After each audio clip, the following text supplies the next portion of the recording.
Thanks. There's a lot to talk about going on in agriculture and energy and the overlap between them. I'm going to give you some highlights. I'm going to actually miss a few things, but I'm trying to give you what might be most pertinent to you today.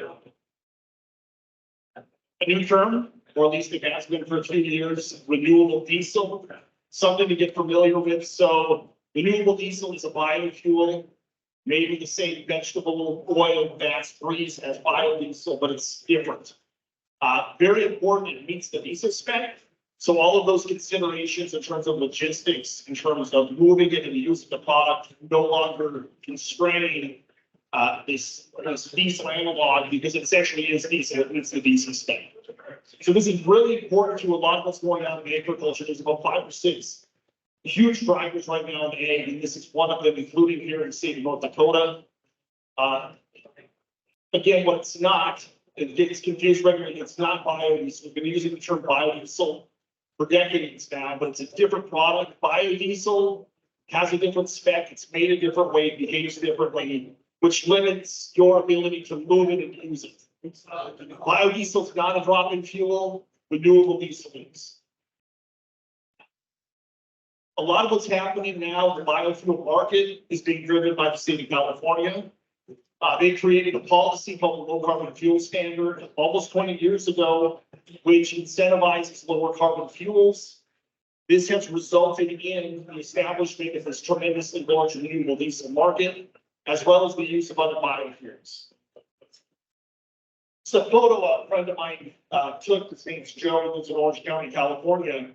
We were visiting about 12 months ago, and he had mentioned that he was at a local gas station actually seeing that renewable diesel product at the pump. And so if you look at it, this looks somewhat similar to what we have here. Gasoline blends on the right, and this renewable biodiesel V20 on the left. And if you look in the corner, you can see the Paul, the small Chevron logo. But anyways, that renewable biodiesel V20 is now being sold all over the state of California. And if we look at it for Chevron and its stations, it's marketing 80% renewable diesel, 20% biodiesel. It's 100% biomass-based diesel. And that's important because as we move more and more of this product, it means that we're going to be using more and more primarily vegetable oil, primarily soybean oil.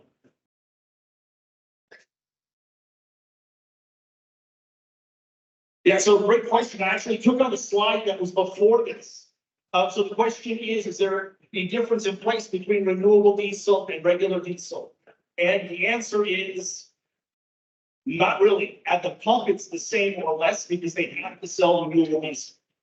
It's brought to market, they only get the credits, they only meet the mandated numbers if they actually sell the stuff. And they have been selling it already a year ago. The majority of diesel sales in the state of California were either renewable diesel or biodiesel. California is 10% of the transportation fuel market. Diesel, specifically a smaller market than gas is, but that's a lot of gallons, right? As we look going forward, that number is going to increase and increase, and the expectation is by 2030, almost all diesel sold in the state of California will be renewable diesel or biodiesel. Billions of gallons. Also to note, California is not the only state with a low carbon fuel standard. Oregon, Washington State, others likely soon, including the state of Minnesota, as well as the entire nation of Canada, they have programs like this. But right now, almost all renewable diesel being used is being used in California. Also important to note, if we look at this as information from the California Air Resource Board, it's essentially California EPA. They collect and provide a lot of information about various parts of the low carbon fuel standard. This chart shows the different feedstocks used to produce renewable diesel.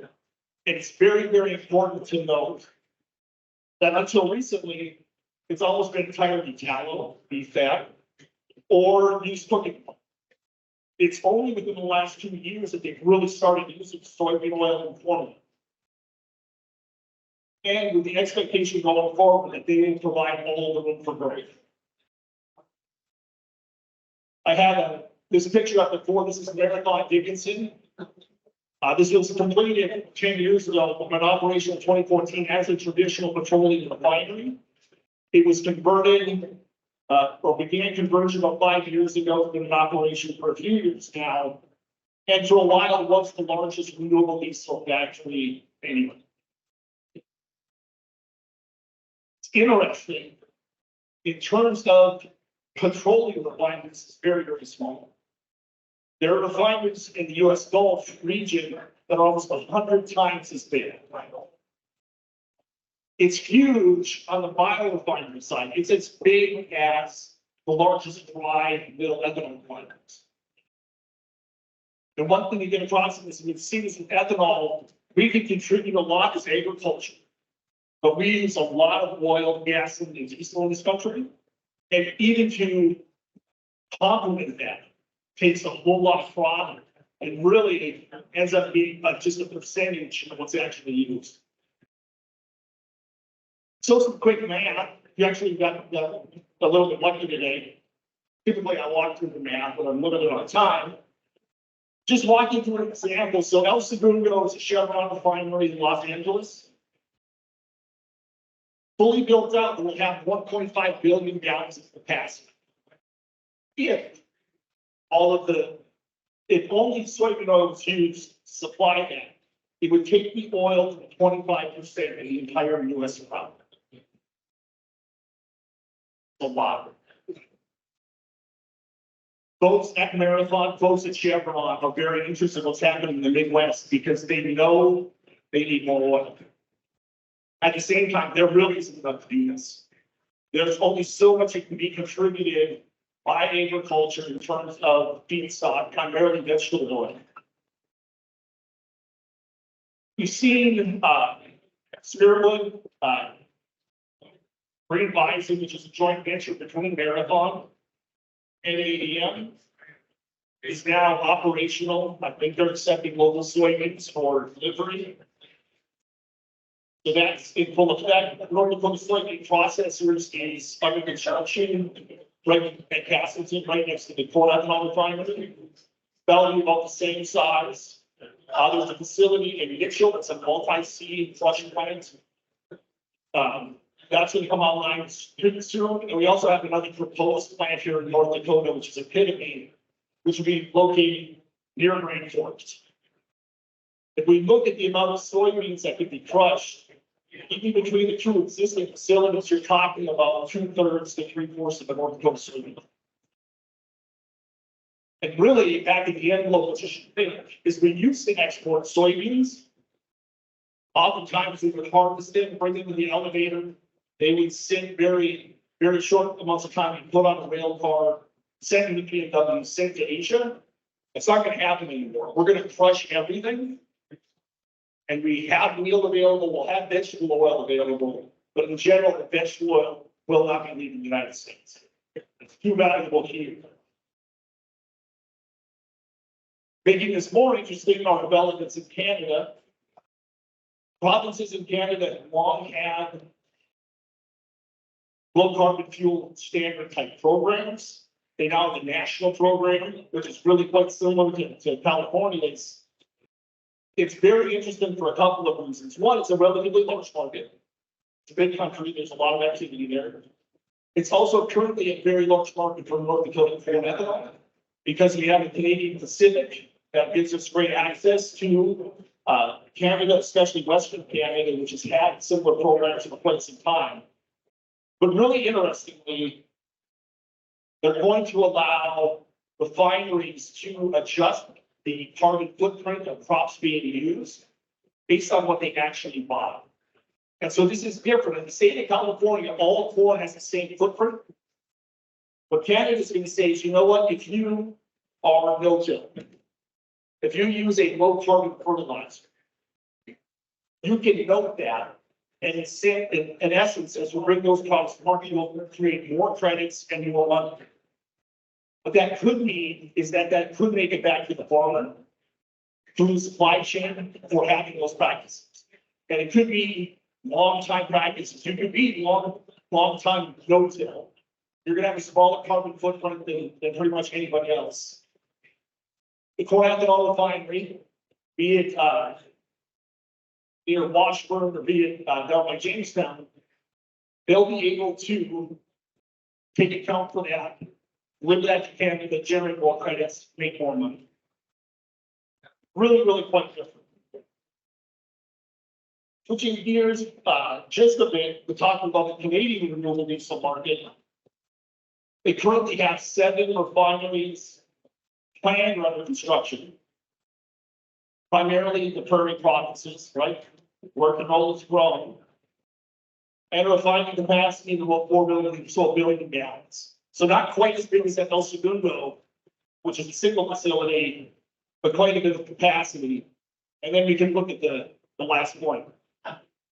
That will take oil from half of the Canadian canola crop.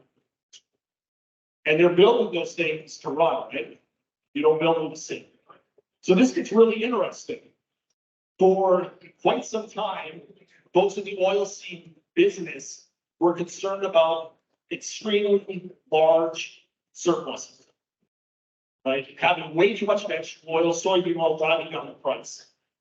Now we're on the other side. And what's interesting, soybean oil is a good food ingredient. Canola oil has some additional properties that makes it even more valuable. But right now, the expectation is for these investors that they will make more money making fuel than putting it in salaries. And that's a really, really big, bold position to take. Going along with that, Canada has obviously the largest producer of canola, has exported whole seed. They're looking to do like we're going to do in soybeans. They're going to crush everything. They're building more crush capacity. And when they're done, they'll have enough crush capacity to crush the entire annual crop. Doubling in size, crushing all of this, having all of that oil.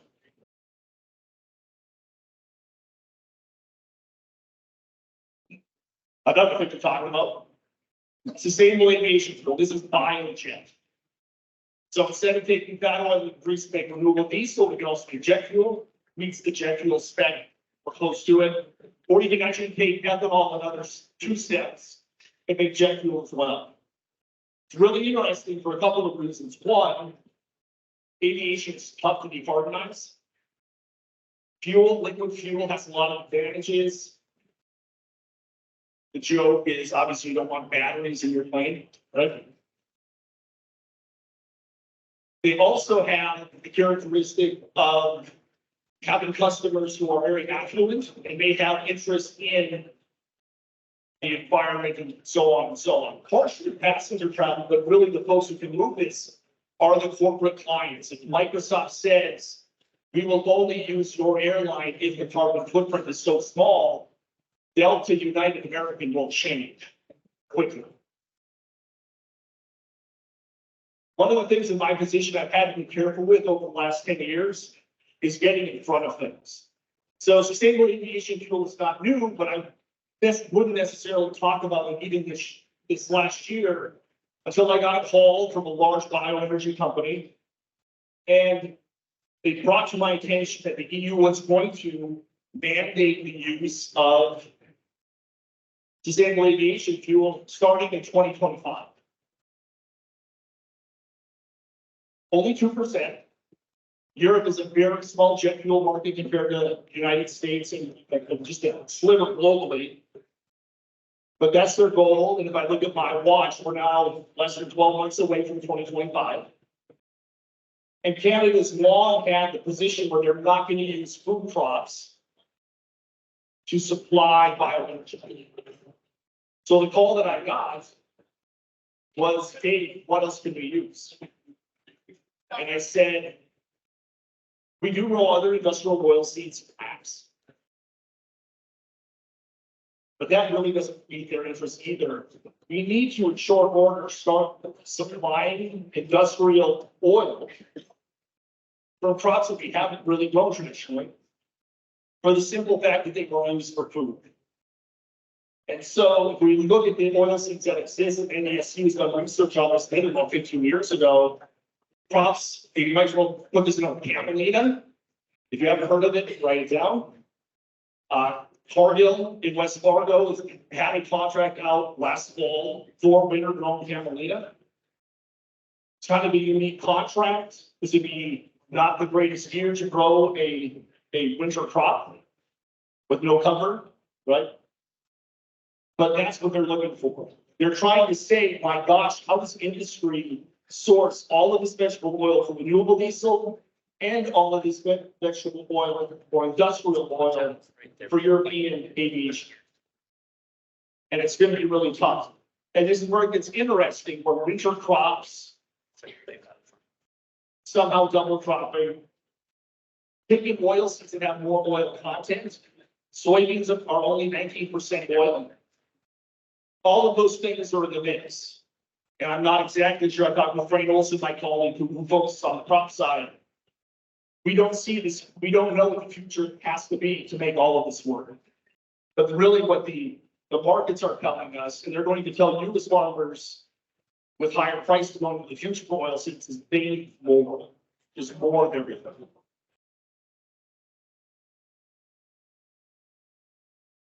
Kind of a companion to that, in August of 2022, we passed the Inflation Reduction Act. We had a number of tax credits for low carbon fuels, including 45C. 45C is interesting because it does provide an incentive for sustainable aviation fuel. But probably the most interesting thing is that the IRS, who's the regulator in point for this tax credit, because they're in charge of taxes, they may allow farm level practices to be used to estimate carbon footprints. So this is the same thing California doesn't allow that Canada does. If this goes into effect, agriculture changes completely. Because the activities you do, the inputs you use on your farm have a carbon footprint. And in those years where you are growing a crop that will be used as a feedstock for biofuels, and really even if it's not, we're going to want to know that carbon footprint. And what's nice, if the market works, you should be incentivized for all of those practices or inputs that produce a crop with a smaller carbon footprint. I'm not overly optimistic that this will happen now, but Canada's already in effect. Beginning this year, their calculator will be out. One of the ways I like to present this, or to have folks think about it, is if we price greenhouse gas emissions, every single price that you think is the price is wrong. Because there's a plus or a minus related to that carbon footprint.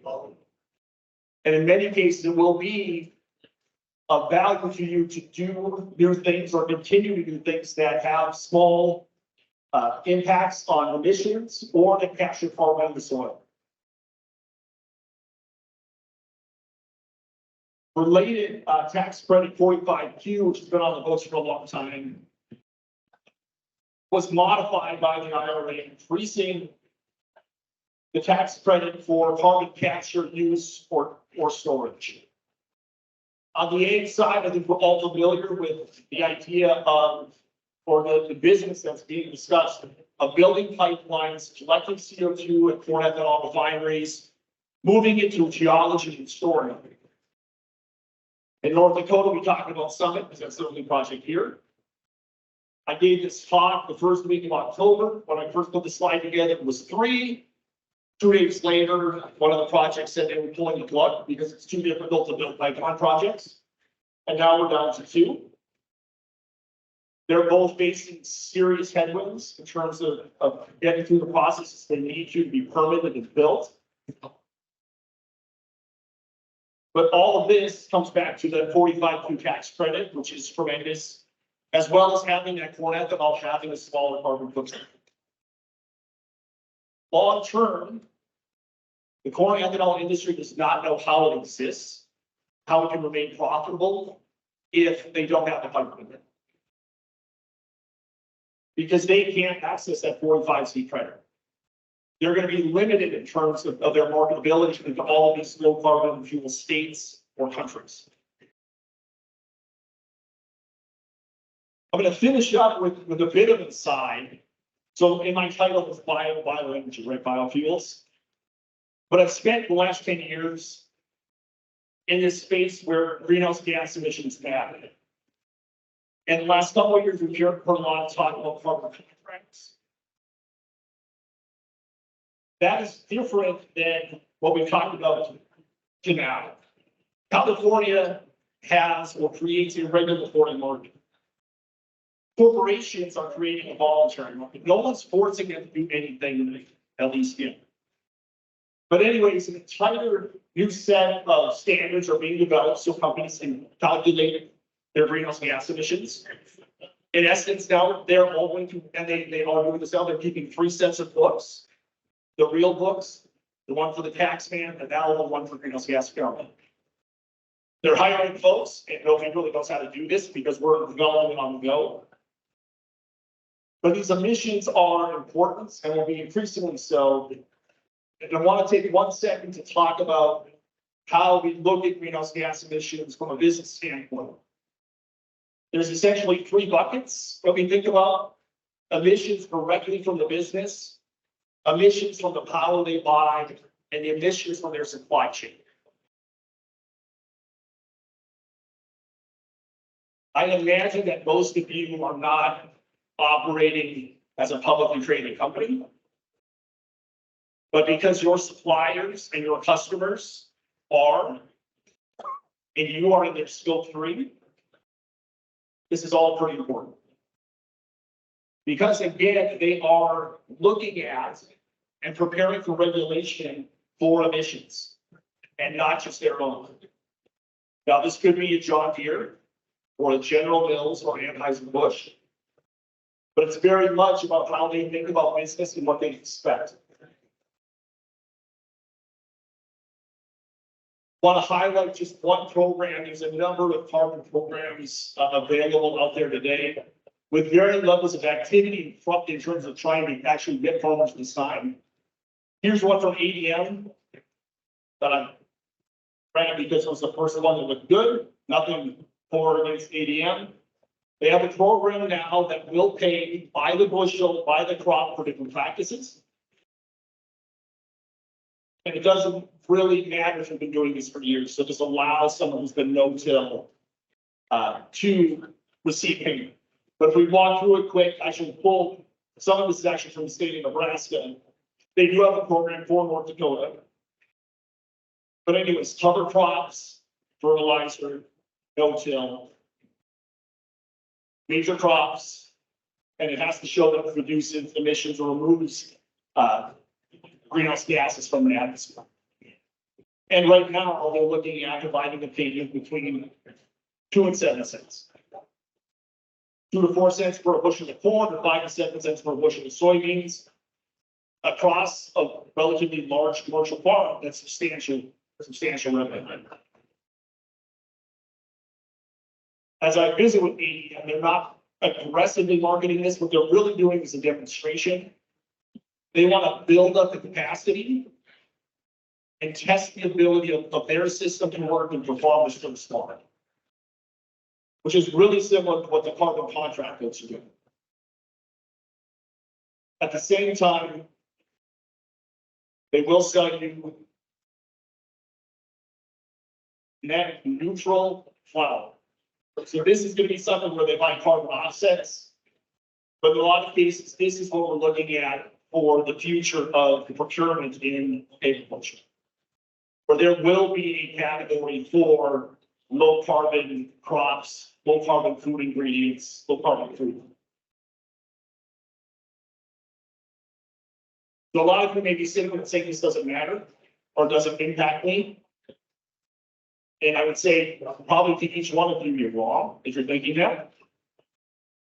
State of California in September passed a law which will require all companies doing business in the state that have sales in excess of $1 billion to report their emissions, including scope 3.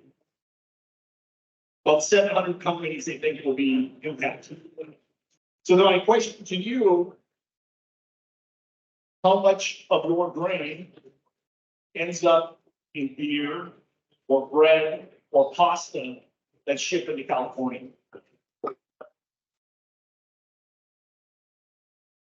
All of that, if the companies are large enough, is subject to this reporting, including Scope 3. So they are going to continue to look to estimate the carbon footprint of your crops and work with you to get better numbers. This is now. There's actually, we have until 26, 27, until they require that full Scope 3 reporting. And that's being provided because it does take work to get good numbers. But if we see about what the LCFS has done for the biofuel industry, billions upon billions of gallons of biofuel being used. All of our production here in the state, and it's not just the crop side, it's livestock as well. If your critters somehow make it to a processor that then markets into that state, you'd also be impacted by this. The system on the non-biofuel side, the rest of A, is pretty much hit by this.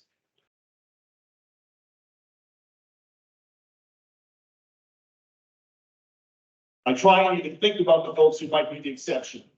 Again, food companies, you name them. And you don't necessarily have to supply them, but they still care. What they're going to get, initially, they're going to ask for aggregate data. So they will say US barley or US spring wheat, but eventually they're going to want it precise. They build a bureaucracy around the biofuel, low carbon fuels. They're going to do the same thing. The last thing I want to finish with, I was visiting with a large company that sources grain here in North Dakota. They want someone to estimate the carbon footprint of North Dakota crop. Because they know in the near term, they're going to have these numbers. The example that was given was if one of their customers came to them today and asked for the grain that they specialize in to have a carbon footprint estimated, Plan A is buying from Manitoba. So this is very much a real immediate issue. I have a little bit of time for questions.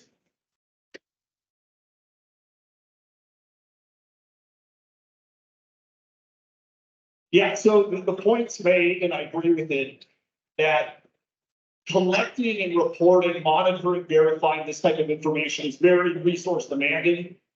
And few operations have the ability to do that in-house or to be able to purchase it from someone else.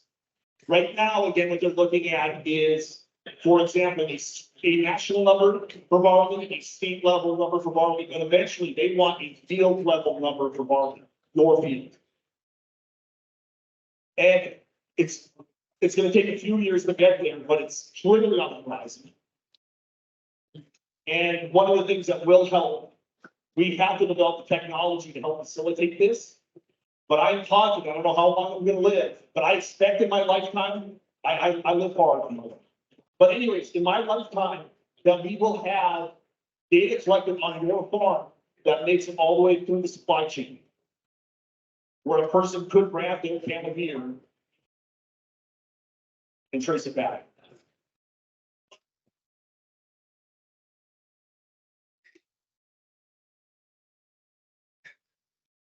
It's similar, yeah. So the question is if they're going to recreate the system used, or one of the systems used for organic agriculture, and I would say it's akin to that. It's close. What they're going to do is they're going to create their own system. They're generally not familiar with agriculture. And this doesn't, like, for example, the policy, the climate disclosure law in California is not just food, it's everything. So they are developing a system that will accommodate or account for all of these emissions, regardless of the industry. And just so you know, they've done this on the biofuel side. That is essentially where everyone in the biofuel industry globally takes their cues from that agency in California.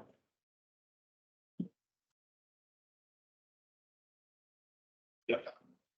Yes, and so the question is, vegetable oils have different qualities, even the same species under different conditions. You know, and when we do this, right, we breed for certain characteristics. We've been focusing in large part on the quality side, on the presence of high oleic acid content, right, or whatever it might be. So the question was, will this end up impacting how we do business? Absolutely. Because if you think about the biofuel industry, they want two things. They want volume and they want a low carbon score. If I'm Frito-Lay, I have a different set of characteristics. They actually do. Pepsi does care about carbon footprint, but they care about that oil being shelf stable for at least 6 months, being relatively healthy as driven by the consumer. And so certainly not all vegetable oil is the same. And we're going to continue to see segmentation. And if you think about what we've done, we've generally focused on oil yield for from food crops. Now we're saying, well, now we also need to look generally about volume. And that's where we might all of a sudden see, gosh, I could get a lot of volume on the sunflower if the bird's going to show, right? The economics all changes. One last one. Yeah, so the question is, have they considered the impact of capturing CO2 from the atmosphere and storing it versus the needs of the plant? And the truth is, we've got an abundance of CO2. And I'm an economist, right? I say this whenever we get inside. No. I don't see that as being an issue. But there are, I will note, there was a number of considerations that folks involved in this don't have agricultural backgrounds, and they are talking about and discussing and possibly creating rules that simply don't jive with reality.